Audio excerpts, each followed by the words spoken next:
اس کی ایک وجہ شہرت یہ بھی ہے کہ گلزار جو ہے فلمی وہ بھی وہاں کے رہنے والے، اور سید ضمیر جعفری صاحب بھی وہاں، اور اس لیے جہلم کے لوگ، تو وہاں تو خیر میرے دادا اور وہ لوگ تھے۔ اچھا، جہلم میں صرف قد آور شخصیات جو ہیں سائز کے حساب سے، قد کے حساب سے، لیکن ادب میں بھی قد آور شخصیات پیدا ہوتی تو ہیں، لیکن اکثر لوگ اس پہ تعجب کرتے ہو، کہتے ہیں کہ جہلم کے لوگ تو اکثر فوج مارشل ریس کے، لیکن خیر میں جی وہاں سے، میرے والد پولیس میں تھے جی، تو سیالکوٹ کے ضلع سے انہوں نے اپنے ملازمت کا آغاز کیا، جی، پسرور میں پیدا ہوا، اچھا، اور اب گزشتہ سال دسمبر میں 80 برس کا ہو گیا۔ جی، تو ابتدائی تعلیم تو میری چھوٹے چھوٹے قصبے جو تھے سیالکوٹ میں، نارووال، ڈسکا، ادھر جہاں جہاں ان کا تبادلہ ہوتا، لیکن جو میری پہلی یاد ہے وہ کنگن پور، ایک چھوٹا سا قصبہ ہے چونیا اور قصور کے قریب، وہاں 5ویں 6ٹھی جماعت میں پڑھتا تھا میں، تو وہ مجھے وہاں کی تفصیلات یاد ہیں۔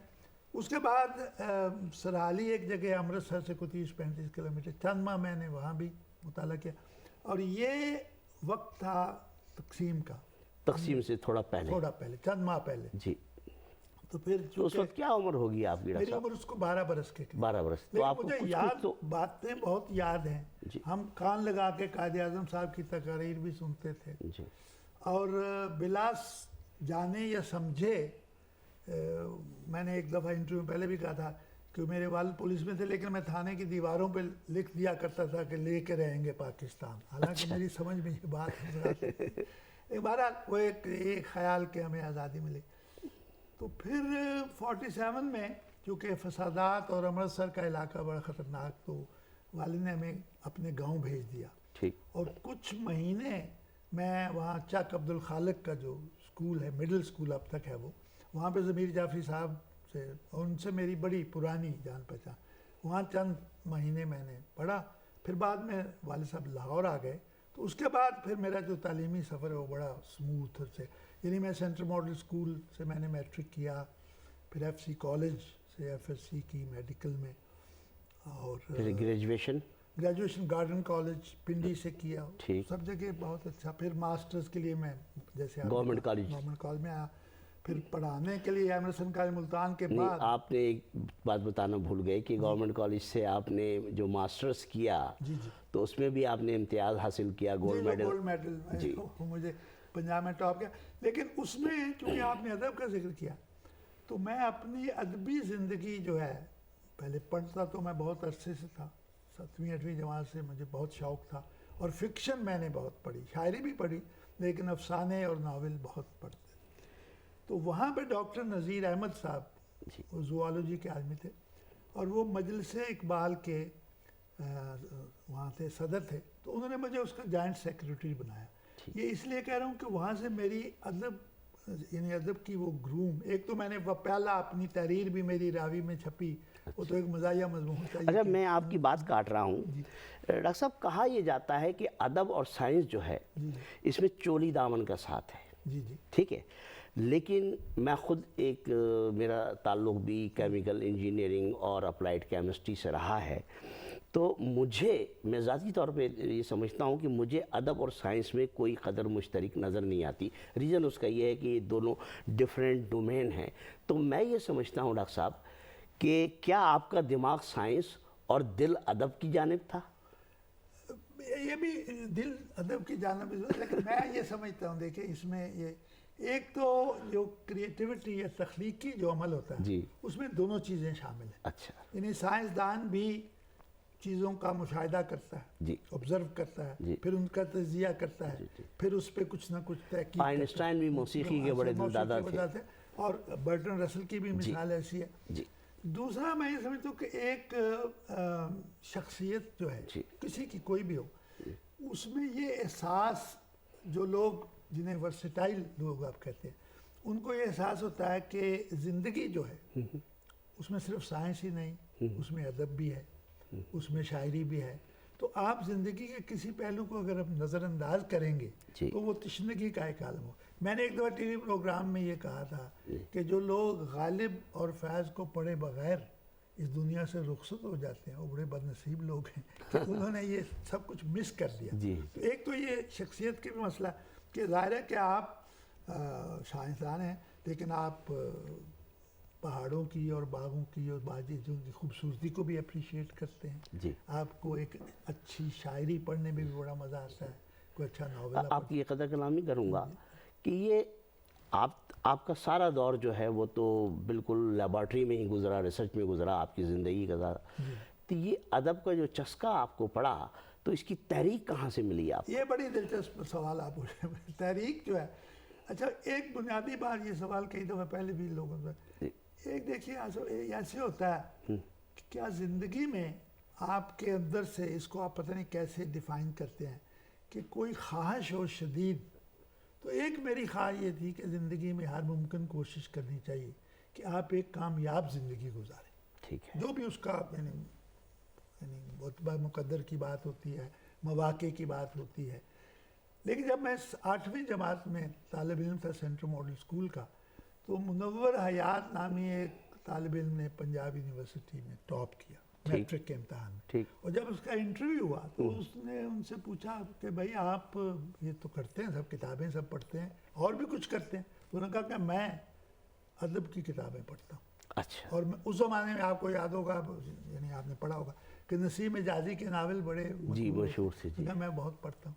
تو مجھے یہ آپ کو انسپریشن وہاں سے ملا کہ صاحب یہ کامیاب زندگی میں. اور پھر مجھے یہ احساس ہمیشہ ہوتا تھا کہ یہ یکسوئی سے کام کرنا اپنی جگہ اس کی خصوصیت اچھائی تو ہے, لیکن یہ جو زندگی کے سارے دوسرے پہلو ہیں ان کو نظر انداز کرنا یہ بھی تو اچھی بات نہیں ہوگی. تو پھر میں نے اس زمانے پڑھنا شروع کیا اور پڑھتا ہی چلا گیا, پھر پڑھتا ہی رہا, پڑھتا رہا. آج تک بھی میں سمجھتا ہوں کہ یہ تو خیر غلط ہوگا دعویٰ کرنا ہر چیز پڑھی, لیکن جو بھی اس زمانے میں لکھا گیا, جو کہانیاں لکھنے والے, جو بھی ادب آپ کی نظر سے گزر سکتا تھا پاسبلٹیز, اس کو آپ نے پڑھا. آنا لائبریری سے مستفید ہوا, وہ کتابیں لی.